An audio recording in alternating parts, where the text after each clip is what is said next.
All right, Genesis 18, verse 16. We're going to talk about Sodom and Gomorrah, the land that God destroyed completely. All right, completely destroyed it with brimstone, fire and brimstone. All right, this is actually the book of Genesis, very early on in the Bible. I have it on page 22 in my Bible. This is a this is a pretty tough read. All right, Sodom and Gomorrah, the land that got destroyed by fire and brimstone. Book of Genesis, chapter 18, verse 16. All right, that's where it starts. And then it goes through chapter 19. All right, so I'm going to start there and go from there. The reason I'm reading this is because it's a wicked land. All right, so wicked. I'm going to see exactly how wicked the people are. They're going to want to have sexual intercourse with angels. All right, that's how bad it is. They're literally like they think it's okay. Like, oh yeah, we could just have sex with anything, anybody, doesn't matter, literally anything. And not just that, but Lot, who is Abraham's nephew, is actually going to offer the villagers his daughters who have not seen a man. I mean, who have not really been with a man. So you can imagine for innocent, I guess. But he offers them to the villagers instead of his guests. It's pretty bad, right? And this is like kind of the norm, all right? And that's why pretty much God gets rid of it because that's become the norm. It's like, oh yeah, sex with this one big. It's pretty bad, all right? It's pretty bad, pretty wicked, and that just today I just been thinking about, man, this world is pretty bad. Unfortunately, like it's. And yes, I knew it was already bad, but it seems like it's worse than I thought. So this has been on my mind, been on my heart, and I kind of have to read this. I have to read it. All right, I have to read it. Yeah, I feel like I have to read this. Genesis chapter 18, verse 16, all the way to past 19, because man, it's just this country, this world is. It seems like it's just going downhill fast, man. Or it seems like it's been downhill, and we just haven't realized it until recently.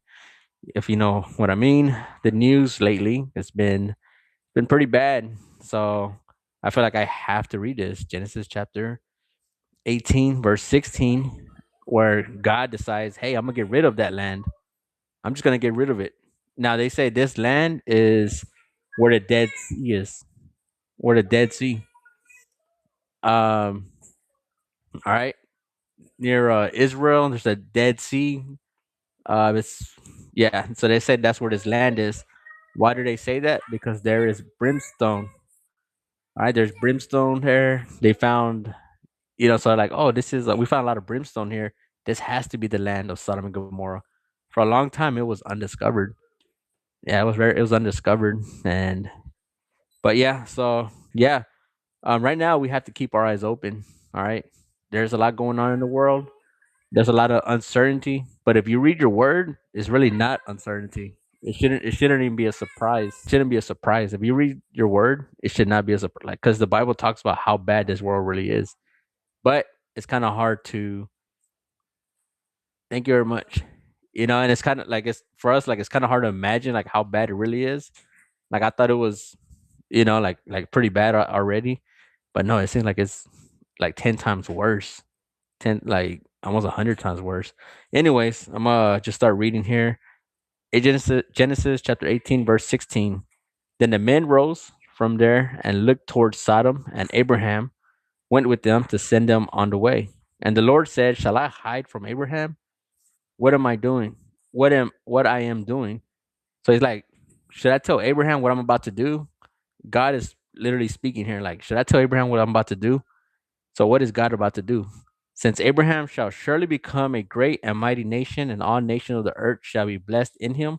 For I have known him in order that he may command his children and his household after him, that they keep the way of the Lord to do righteousness and justice, that the Lord may bring to Abraham what he has spoken to him.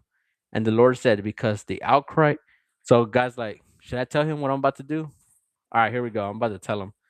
And the Lord said, because the outcry against Sodom and Gomorrah is great, and because their sin is very grave. So the problem is this land, the sin is very grave. Like, hey, this sin has went way beyond man. So God is seeing that, like, hey, this sin is completely it's off the rails. All right. He says, I will go down now and see whether they have done altogether according to the outcry against it that has come to me, and if not, I will know. So God hears the cries of sin. God is hearing that. Hey, if there's a lot of sin, God is hearing it. It's like, whoa, there's paying special attention. And in this case, it's horrible that God is literally like, what should I do here? Like, should I tell Abraham what I'm about to do? Because I'm pretty much done. Then the men turned away from there and went towards Sodom, but Abraham still stood before the Lord. And Abraham came near and said, "Would you also destroy the righteous with the wicked?" So like, hey, are you gonna punish the righteous with the wicked? Like, you gonna destroy the whole land? Like the righteous people, the people that are following you, the people that are doing the right thing, are you also going to punish them? So what is the answer? All right, what's the answer? He says, suppose there was 50 righteous people within the city. Would you also destroy the place and not spare it for 50 righteous that were in it? Far be it from you, do such a thing as to slay the righteous with the wicked, so that the righteousness should be as wicked. Far be it from you, shall not judge of the earth do right. Real quick, one thing I would strongly recommend is do not be near the wicked. If you see wickedness, run away because they're going to be punished eventually, and you don't want to be anywhere near them when they're about to be punished. So when it's raining brimstone, metaphorically speaking, you don't want to be anywhere near them. It's like wickedness, run away. All right. So that's what I'm getting from this. So the Lord said, if I find in Sodom 50 righteous, so they're kind of making a little wage, not a wager, but like trying to come up with a negotiation. So Abraham is negotiating with God here. All right, if there's 50 righteous people, are you still gonna burn it down? Okay, you know what? If there's 50 people that are righteous, I will not burn it down. That's what God's gonna say, and then He's gonna bring it more and more. Then Abraham answered and said, "Indeed, now I am but dust and ashes. Have taken it upon myself to speak to the Lord. Suppose there were five less than 50 righteous, so 45. Suppose there's 45 righteous people, 45 people doing the right thing. Are you still gonna burn it down?" There you go. Would you destroy it? So he said, if I find there 45, I will not destroy it. So negotiation. I'm gonna skip through because he just keeps on negotiating. It's pretty much the same thing. It's very repetitive. The Bible is extremely repetitive, extremely repetitive. Then he said, "Let not the Lord be angry, and I will speak but once more. Suppose 10 should be found there." And he said, "I will not destroy it for 10." So if there's 10 righteous people, I will not destroy it. I will not destroy that land if there's 10 righteous people. All right. So, like I said, this land is very wicked. Sodom. All right. He's going to destroy, God is going to destroy Sodom and Gomorrah. How's it going? Ron, how's it going? Thank you very much for being on. Thank you very much for commenting. God bless you as well. All right. So, that's the way it's like, all right, 10 negotiation. All right. Now, two angels came to Sodom, the wicked city, in the evening, and Lot was sitting in the gate of Sodom. Lot is Abraham's nephew. When Lot saw them, he rose to meet them, and he bowed himself with his face towards the ground. Lot is meeting these angels, all right, who come to warn him. That's Abraham's nephew. And he said, "Hear now, my lord, please turn in your servant's house and spend the night and wash your feet, and then you may rise early and go on your way." And they said, "No, but we will spend the night in the open square." So they're like, no. So he's offering hospitality, and the angels say, "No, we're gonna be in the open. We're gonna be in public." hmm All right. So here we go. But insisted strongly, so they turned into him and entered his house. Then he made them a feast and baked unleavened bread, and they ate. Now, before they lay down, the men of the city, men of Sodom, both old and young, all the people from every quarter surrounded the house. So the villagers, everybody came in and they surrounded the place. All right, they surrounded the place. The They like, hey, there's guests. There's people here. All right. Now they're gonna want to have sexual encounters with these angels. They're just like, hey, there's guests. Like, how exciting, new people. All right, people we haven't met. Let's go see if we can have an. It's horrible. It's pretty wicked. All right, that's how horrible this place is. All right. Now before they laid, and they called to Lot and said to him, "Where are the men who came to you tonight? Bring them out to us that we may know them carnally." So Lot went out of them through the doorway, shut the door behind him, and said, "Please, my brethren, do not do so wickedly. Please do not be so wicked." He's telling them, "See now, I have two daughters who have not known a man. Please let me bring them out to you, and you may do to them as you wish." Like, hey, don't do anything to my guests, but here are my daughters. It's horrible. All right, this is horrible. All right, this is a tough read. Genesis chapter 18, verse actually Genesis chapter 19, verse 8. All right, now we're going verse 9. And they said, "Stand back." And they said, "This one came in to stay here, and he keeps acting as a judge. Now we will deal worse with you than with them." So they pressed hard against the man, Lot, and came near to break down the door. They're trying to get into the door, they're trying to get in. But the men reached out their hands and pulled Lot into the house with them and shut the door. And they struck the men who were at the doorway of the house with blindness, both small and great, so that they become weary trying to find the door. And pulled Lot into the and they struck the men who were at the doorway of the house with blindness. All right. So they're blinded. Then the men said to Lot, "Have you anyone else here? Son in law, your sons, your daughters?" They're blinded. "And whoever you have in the city, take them out of this place." So they're telling them, "Hey, I know there was somebody here. Like there's somebody in here. For we will destroy this place because the outcry against them has grown great before the face of the Lord, and the Lord has sent us to destroy it." So Lot went out and spoke to his son in law, who had married his daughter, okay, and said, "Get up, get out of this place, for the Lord will destroy the city." But to his sons in law, he seemed to be joking. So they don't believe him. All right. So the message is God is about to destroy this place. We got to run. We got to go. Like luckily we got this message. God is about to destroy this whole place. It's so wicked, he's about to destroy it. When the morning dawned, the angels urged Lot to hurry, saying, "Arise, take your wife and your two daughters who are here, lest you be consumed in the punishment of the city." God's about to destroy the city. All right. The angels say, "Wake up. We got to go. Like, you got to get out of here. Take your wife. Go." All right. So notice there's instructions. When the morning dawned, the angel urged Lot to hurry, say, "Arise, take your wife and your two daughters who are here, lest you be consumed in punishment of the city." And while he lingered, the man took hold of his hand, his wife's hand, and the hand of the two daughters, the Lord being merciful to him, and they brought him out and set him outside the city. So Lot's like, okay, all right, the Lord's about to destroy this place. But he's kind of being lackadaisical about it, like, all right. And the angel literally grabs his hand. "Hey, we gotta go. Like you have no idea. Like this whole place is about to like rain brimstone and fire." So that's yeah. So the angel grabs his hand, like, "Hey, you're taking your time. Like, let's go. We gotta go. Like God's about to destroy this whole place."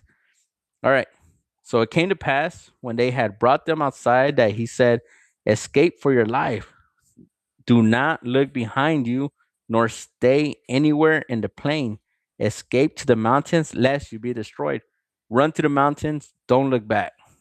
That's the instructions. Run to those mountains, do not look back. Whatever you do, don't look back, because God's judgment is about to happen. You look back, you're going to see horrible raining brimstone. Then Lot said to them, "Please, no, my lords. Indeed, now your servant has found favor in the sight, and you have increased your mercy, which you have shown me by saving my life. But I cannot escape to the mountains, lest some evil overtake me and I die. See now, the city is near enough to flee to, and it is little one. Please let me escape there. Is it not a little one? And my soul shall live." And he said to him, "See, I have favored you concerning the things also, that it will not overthrow this city for which you have spoken. Hurry, escape there, for I can do not do anything until you arrive there." Therefore, the name of the city was called Zor. So, like, hey, let's go to, instead of the mountains, let's go to that city, Zor. The sun had risen upon the earth when Lot entered Zor. Then the Lord rained brimstone and fire on Sodom and Gomorrah from the Lord out of the heavens. So, yeah, literally, it rained fire and brimstone on Sodom and Gomorrah. That was the judgment God gave this city. Man, that is huge. Why? Because of the wickedness, um, sexually wickedness. It was just wicked in general. So he overthrew the cities, all the plain, all the inhabitants of the city, and what grew on the ground. Now, here we go. But his wife looked back behind him, and she became a pillar of salt. So Lot's wife looked back, actually looked back. The instructions was do not look back. And she looked back and became a pillar of salt. Let me see here. A pillar of salt. And Abraham went early in the morning to the place where he had stood before the Lord.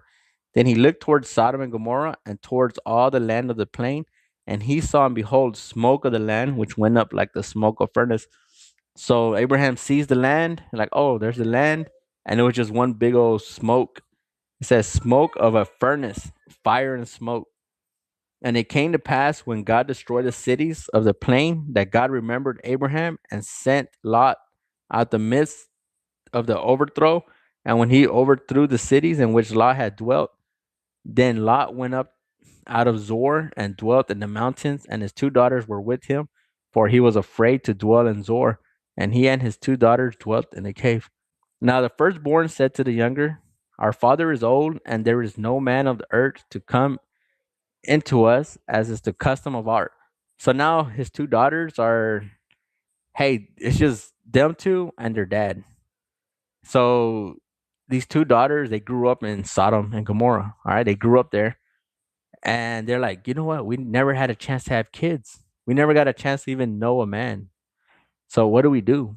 So this is how wicked this is. They actually end up having encounters with their father while he's drunk. They, they give him alcohol. He gets drunk, falls asleep, and they have encounters with him, and they get themselves impregnated. So that's what's gonna happen here. All right, that's Genesis chapter 19, verse 30. Let me see here. 31. Now the firstborn said to the younger, our father is old, and there's no man on earth to come into us as a custom of all earth. Come, let us make our father drink wine. We will lie with him that we may preserve the lineage of our father. That's the solution they came up with. Hey, we're going to get our father drunk and we're going to conceive babies. So they made their father drink wine that night, and the firstborn went in and lay with her father, and he did not know when she lay or when she arose. So he don't even know what happened. Um, yeah. So the daughter got her dad drunk, right, and pretty much went in there and got herself impregnated. And it says here, the next day the firstborn said, so they made their father drink wine that night, and the firstborn went in and lay with her father, and he did not know when she lay down or when she arose. The father didn't even see her lay down or rise. He just thinks, oh, I just drank wine and passed out. All right, here we go. Day two. It happened on the next day that the firstborn said to the younger, indeed, I lay with my father last night. Let us make him drink wine tonight also, and you go and lie with him, that we may preserve the lineage of our father. Yeah, exactly. Like, it's pretty tough, man. They came from a very wicked city, which got burned down with it rained with brimstone and fire. All right, but you see how the mentality is just the norm. Yeah, so it's pretty wicked. All right, the firstborn. Here we go. Then they made their father drink wine that night also, and the younger arose, lay with him, and he did not know when she laid down or when she arose. So the same thing, repetition. Thus both the daughters of Lot were with child by their father. They were impregnated by their own father. All right. The firstborn bore a son, and he called his name Moab. He is the father of the Moabites to this day. And the younger also bore a son called his name Ben Ami. He is the father of people of Ammon to this day. Ammon and Moab. Those are two names that you want to keep up with because they're gonna be at wars with both parties. All right, Moab and Ammon. You're gonna see a lot that they're at war with Ammon and Moabite, and that's how they start that lineage. Yeah, it's pretty bad. But what I'm trying to explain here is that it's pretty wicked, right? And I feel like that's what we're experiencing in this country, in this world right now. It's pretty bad. Like where there's like no boundaries. There's no, I mean, in secret, people out. It's pretty bad, man. So I try not to really watch the news too much, but yeah. So I just felt like I had to read that part. I'm gonna read a little bit more. I think I'm gonna go to the book of Revelation. Oh man, that's bad. Anyways, that's wickedness right there. That is Genesis chapter 18 and 19. All right, wickedness in the Bible. All right, let me find